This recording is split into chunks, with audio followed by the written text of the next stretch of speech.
I'd like to call this short 5-minute overview of the sanitization of Christmas. There's 4 phases we have to look at in terms of our understanding of Christmas.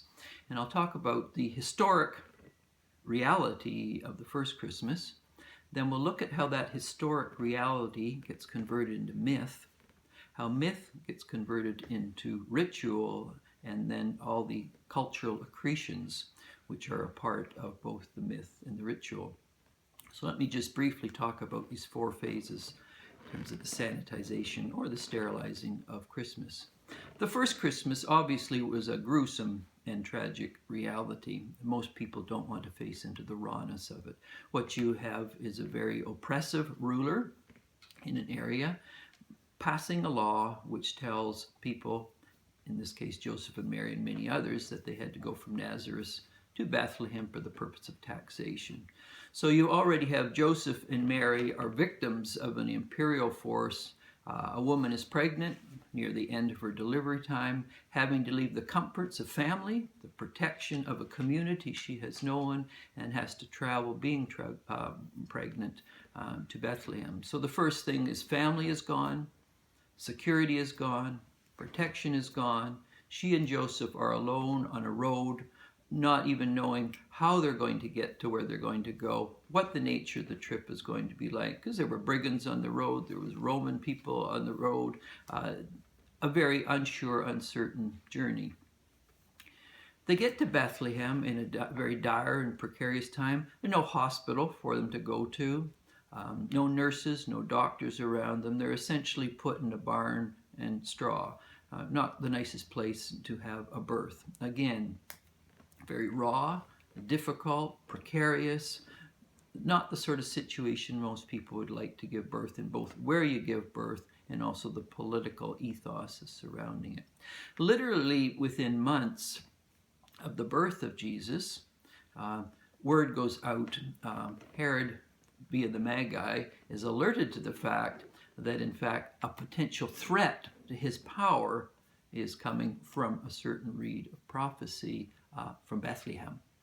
And so he takes the worst of the Roman military, because how many people in the military would slaughter children under 2 years old?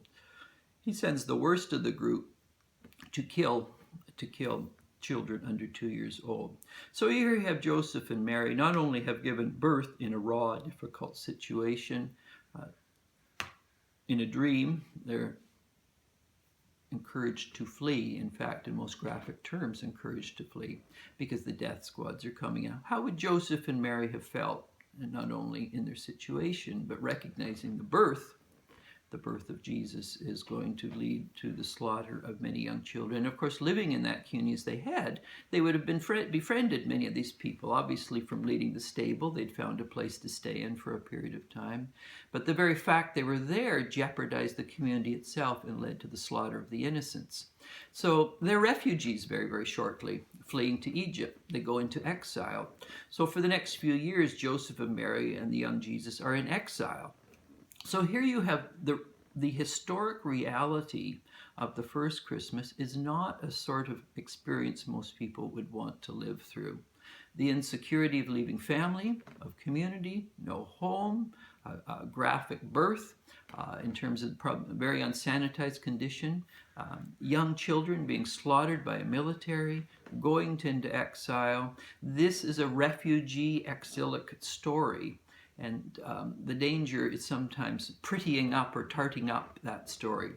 And then, of course, the next phase, when we get the real historic reality of actual first Christmas, is then the myth that comes out of it. Okay, the myth, of course, of the Christian story is God becomes human in the form of a child. And the purpose of God becoming human in the form of a child is, in the long run, so that humans will be divinized. God became human so that humans could be deified in that sense. And so that great story in terms of why God came as a child, vulnerable at the very far edge of victimization and vulnerability, and this is the position it's like the prince and the pauper story in that sense. The king becomes the pauper, the king becomes the victim. And built in with this great myth is a reversal of all the myths of power and triumphalism. And so not only the cross comes at the end of that, but the very birth of Christ is, in a sense, a cross for Joseph and Mary as well. And so this whole story is one of marginalization. And so the myth then, the myth, which of course is one step away from the raw experience of the history, is told again and again of the young Christ child being born, the implications of that theologically, exegetically, for the coming to be of Christianity. The next step, often the myth, becomes ritual. So most churches, of course, you have Advent coming near Christmas, you have Christmas, there are choirs, you get Handel and you get Bach and you get the great musical tradition which is a part of built into the liturgical life, the texts which are read at this time of the year, the children's pageants, all of the choirs that emerge. The ritualizing of the myth, of the historic incidents, is twice removed from the actual raw reality of the experience of the first Christian. So most people come comfortably to divine liturgy. They come sometimes from the busyness of Christmas, of buying presents, but the actual raw reality was not about the busyness of buying presents and the running from one thing to another at the Christmas season.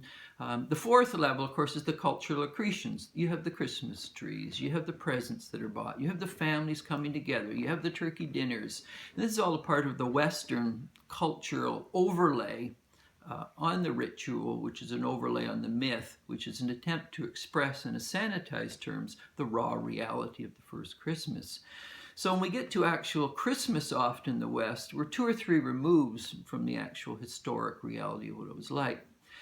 Now, if we can just take this first Christmas and look at it and bring it fast forward to today in terms of the multiplicity and the thousands of refugees fleeing from Syria at the present time, there's often a very right-wing reaction to this, and sadly so, it comes from many Christians as well, in terms of the Syrian refugees, and many of them fleeing Syria, similar to Joseph and Mary, fleeing their contacts, going into exile, the insecurity of that, all the processes they have to get into a new country.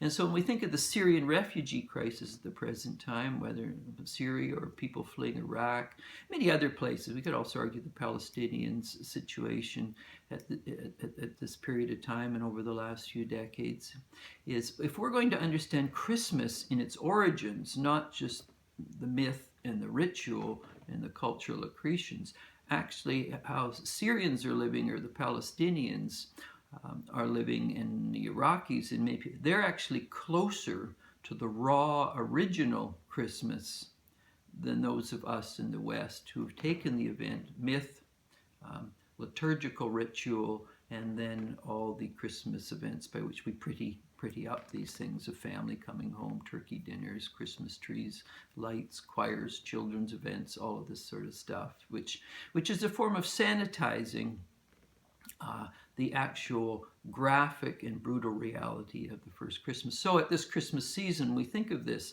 always to keep in our minds the historic events, what myth does to historic events, what ritual does with myth, and then how, as people in the West, we have very, very much got these cultural accretions, which is an overlay to the rituals and the myth, which can often remove us safely from the raw reality of the first Christmas. And if we enter into that first Christmas, we will certainly have much greater empathy and sympathy for Syrians, Palestinians, and many others who are quite powerless, as was Joseph, Mary, and Jesus at this time of year.